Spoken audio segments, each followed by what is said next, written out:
So in this 40th anniversary year, Helene and I thought each week we'd share a little anecdote from our history. It's been an interesting enterprise to start a school from nothing, and we've found people are interested in history, the different components that we put together over the year, different challenges that produced the school that we have today. So last Monday, Helene talked about our facilities. We've been in three and a half, if you count the current facility. We moved in two phases. And the story behind that is our academic program is like a diamond in the rough, meaning we've always paid tremendous attention to create a premier academic and character development program. That's where all our energy, our time, and our money went. And then when it came to facilities, furniture, it's modest because we didn't start with much money. Not like most private schools have some kind of a resource to begin with. We did not.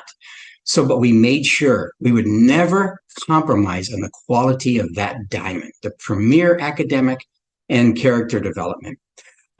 So when we started the school, we rented space in a small local church building. And we thought if we could have tables and chairs, we're not too concerned how good they were, and pencils and paper, and lots and lots and lots of books, close to a library if we could, that we could do a good job. Because this is an intellectual venture, although facilities certainly help, and so does premier furniture. But it's what you're making going on in the minds of children that was the real diamond.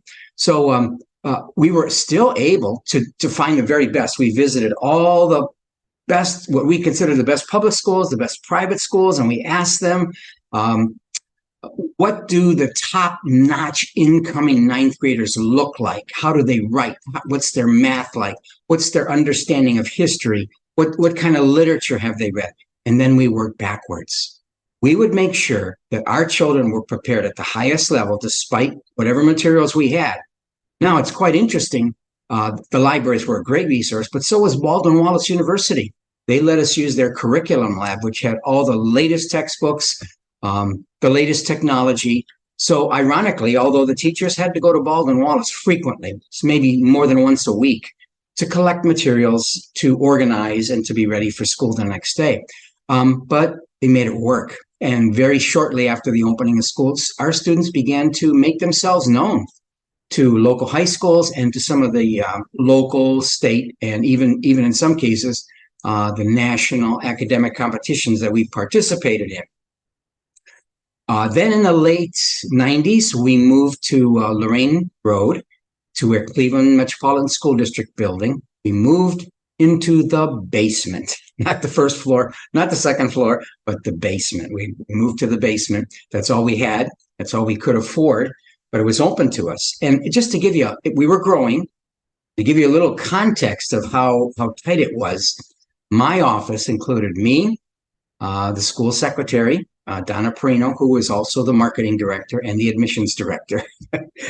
And she helped me with disciplinary matters with children, conversations with parents.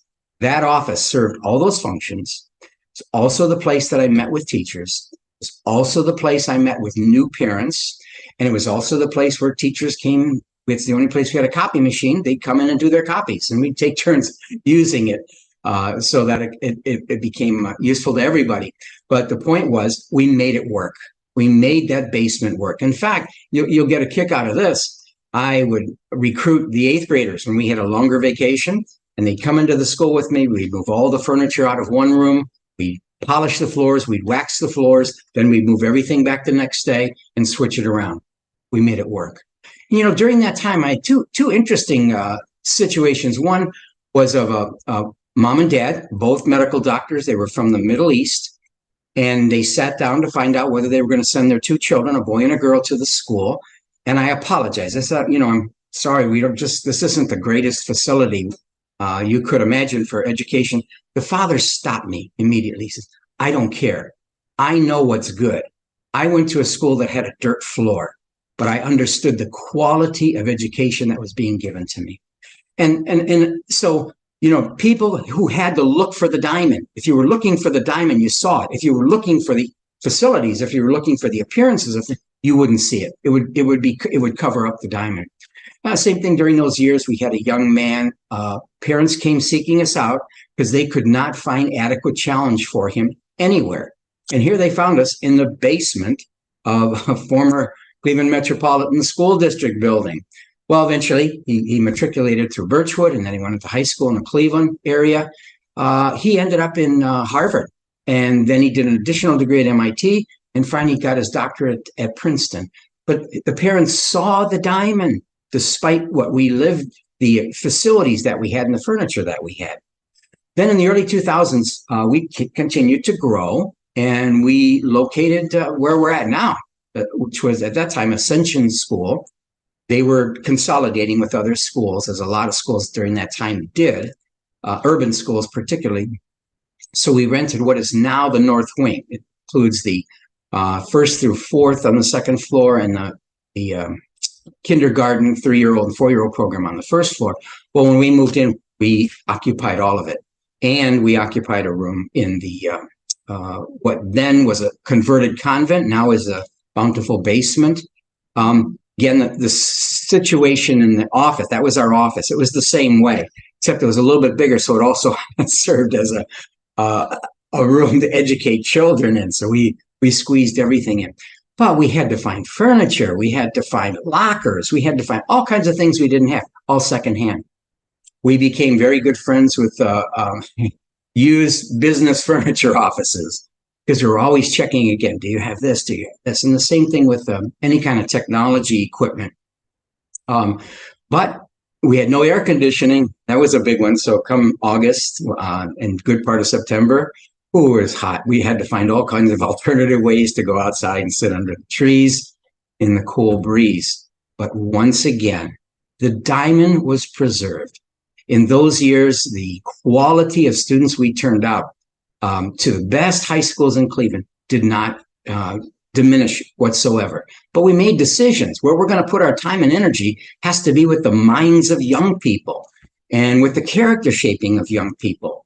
And then, of course, as you noticed, we then moved to take over the entire building. That required more books, that required more room, more space, more desks, more chairs, all things which we had to find a way to pay for. So you walk into the building, and I think we've decorated it very nice. It's very pleasant, but it's modest. It certainly is not what would be representative of the diamond that's inside the school. Even sometimes now, if people look for the school online and they see we're associated with Hawken, and they walk into our school and they say, "This is Hawken?" Well, if you don't stick around and listen for what the diamond is, then you could figure, well, this isn't really your typical private school. No, it's not, because we've put all our energy and all our time into making sure our academics are first rate, if not the best. And the same thing with character development.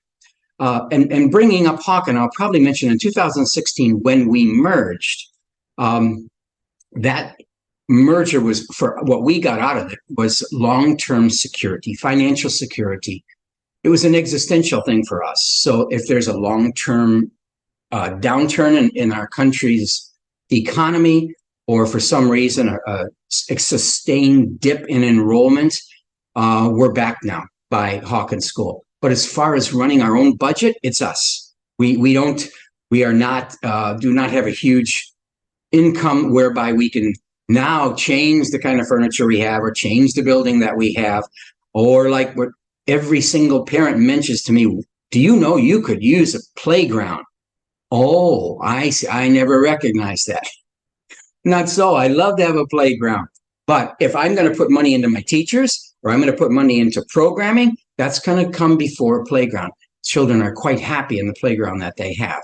So you can see, and this is the part that I think I want to make clear. We're dedicated to keeping that diamond beautiful, to polish it, make it shine. Little by little, certainly, compared to where we were 40 years ago, our facilities are so much better and so much more robust. And our materials and our furniture, we're way beyond where we were 40 years ago. Nevertheless, we maintain our energy and our time and our money, whatever we have, that there'd never be a compromise in the kind of quality of academics or in the character development. I hope this is helpful and enjoyable. Thank you.